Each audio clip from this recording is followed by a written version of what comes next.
Hey, and welcome back to the Road to the Great Canadian Open Winter 2026. My name is Clarence, and this is my video series as you follow me as I paint up my Brotherhood Without Banners army 1 hour a day, 1 day at a time. The whole point of this series is to show you what a person can do if they regularly chip away at their army. So my goal is to paint 1 hour a day. It's a privilege to have that time, and I know not everyone has that time because we all have commitments, partners, work, kids, other hobbies, etc. But I challenge you to find some time during your day. Is there anything you can do less of? Can you be in your phone less, play 1 hour less of video games, watch 1 less hour of TV, etc., etc., and just carve out some time, whether it be 15 minutes, half an hour, 45 minutes, or even an hour. As long as you make some time every day or regularly, you will see progress too. So I'm just trying to show you what you can do. Let's see where we're at and what the next step is.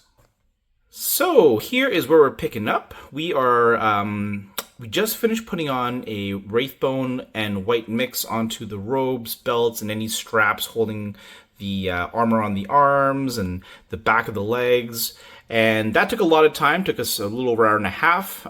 So our goal today is to just paint on the yellow.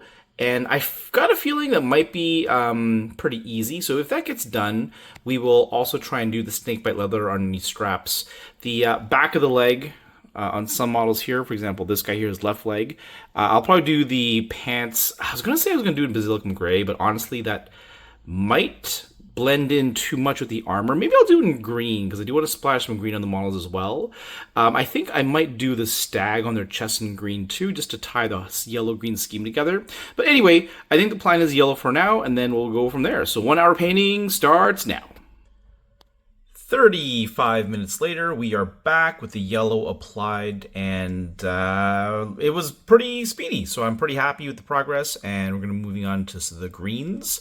So the greens is just going to be, I think, the chest stag symbol, the Baratheon sigil, and the back of the legs where they've got some leggings showing.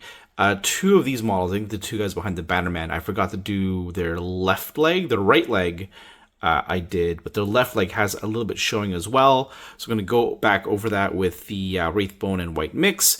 And I guess while I'm doing that, I'll do the chests on all these guys, and then I'll apply the green. And I think that shouldn't take too long, so hopefully I can do the snakebite leather along the belts and the arm straps as well. And if I've got time left over, I'll even do the banner and the banner shaft. So back to work, folks. See you soon. 25 minutes later, I've applied the white and Wraithbone mix to the stag emblem on the front chest. These three guys here, for this model who's like swinging his sword back, doesn't have a chest emblem, so it's a little bit less work.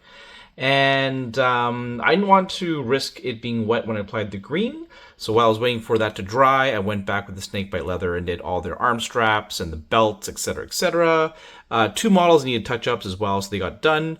So I think that makes the hour, so I should stop now, but the reality is I'm so close to applying down all the base coats for washes, or for contrast paints. The step after this, I imagine, will be gold on the hilts of the swords and some of the banner details and maybe somewhere on their helmets. So I'm going to push through, I think, and spend another maybe 10-15 minutes on the green. I don't think it should take very long. It's just here and on the back of their legs, and that should be it. So, and then we're going to do the banner. We're going to do the banner in the yellow, and then the shaft in brown. Now the problem is the sigil is quite complicated. TBD, we'll see what happens with that. So we're going to spend another 10-15 minutes, folks, and we'll be back after the green and the banner. 15 minutes later, and we are done for the day, and we are happy to report, I'm happy to report, I should say, that I got all the contrast paints down, except for this banner. So I have to actually go back and check how to paint the fiery heart exactly. I imagine it'll be reds and blacks. But I think that's too much for today. I've already gone about 15 minutes over time. So we'll stop here. These guys are coming along very nicely, very quickly. I'm confident that maybe 1 or 2 more sessions will be all the paints, and then I can move on to the oil wash and the basing. So that's it for today, folks. Hopefully you enjoyed today's episode of The Kingsmen. And have faith, keep the faith, folks. Keep your painting up. Let me know how you're doing with your painting. How is it moving along? And try and find that time. I know it's hard, but again, if you just do a little bit every day, it will get done. Thanks for watching, folks. See you next time. Bye-bye. All right, we are back at Exponent Games, and we are playing against Dennis and his Baratheons. So we are playing against the Stannis side. We got Stannis, one true king in Stag Knights. We've got a Red Priestess in Sentinels. Did not know she gives him +1 to hit. Pretty cool. We've got Davos in Lightbringers, a classic combo, and we've got a Dragonstone Noble in Stag Knights. No, these are called Champions of the Stag, which means with the Sentinels, he's got double Sentinel as well. As NCUs for today are Tycho, Crescent, and Alistair Florent. Over on the Brotherhood banners, I'm using my Thoros list. Sword Knights with Fortune Seeker, Thoros Edric in Pikemen, Tom in Peasants, Gendry in Stormcrow Mercenaries, and Hot Pie in Archers along the flank. I'm going to zoom out. This is a Here We Stand for table quarters. So I'm a little worried about Dennis because he does have two 5-point NCUs, which can capture quarters, which is pretty useful, and I do not. I only have 4 pointers. And I usually try and kill this unit as fast as I can because they give supply aid. I was tempted to put my archers here because I do have the option to go first, but it just clogs my movement a little bit because I do want to run away from that unit. That unit's really, really scary. So we'll see how that goes. End of round 1 coming up.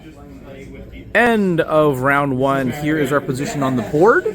So I tried to do some trickery with this unit, but Dennis was able to stay out of range and not get shot. So I was very tempted to march the peasants up to get ready to break the stakes. Unfortunately, Dennis is first next, and he has Alistair, so he can take a shot into the peasants, block the bags, which means that this unit, near a corpse pile with a vicious shot, would take a lot of damage, and I just didn't want to do that, so I'm just holding back out of range as well. The Knights did a big maneuver to come around. They're going to try and break the stakes, or the palisade. Stannis shuffled forward, Thoros is going to guard the Knight's flank. So that's it. End of round 1, into round 2, here we go. End of round 2. We've both been playing a fairly cagey maneuvering game, but round 3, some action's going to happen. So what happened is the Champions of the Stag circled around here, staying out of range of my archers. These guys had no real targets, so they just pushed the edge of the wall. In the middle, Stannis and the Sentinels are just kind of like getting position. Thoros and my peasants doing the same thing. I pushed forward with Gendry. Between resilience and healing cards, I was fairly confident I could stand a shot. I got lucky. Dennis didn't roll so good in shooting. I rolled good in my saves, so I took 0 damage, with resilience, of course. And the Knights came forward and broke the palisade, and now the middle's open, and we'll see how we're going to lead. In hindsight, I actually made a mistake because I forgot I'm going first, so I should have been in a position where I could use the shot from these guys to shoot those guys.